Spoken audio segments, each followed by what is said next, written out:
আচ্ছা, সবাই একটা কথা বলো তো আমাকে, স্বাদ ভক্ষণের কি আলাদা করে কোনো দিন দিবস কিছু কি হয়? তিথি নক্ষত্র?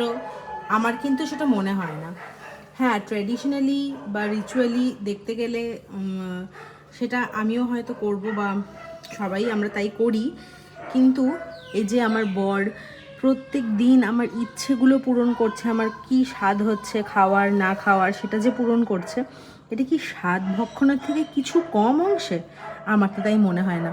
আমি তো আমার বরের কাছে প্রত্যেক দিনই স্বাদ ভক্ষণ পাচ্ছি। তো দেখো আজকের স্বাদের রান্নাগুলো কি কি করেছি। এক হচ্ছে আমের চাটনি, আরেক হচ্ছে সজনে ডাঁটা আলু পোস্ত দিয়ে, সর্ষে দিয়ে, আরেকটা করেছি কিন্তু লাউ চিংড়ি। কাদের কাদের ভালো লাগলো কোন কোন রান্নাগুলো, নাকি সবকটাই তোমাদের ভালো লাগলো, অবশ্যই কিন্তু কমেন্ট করে আমাকে জানিও। এটা হচ্ছে আজকে আমার লাঞ্চ মেনু। চলো টাটা।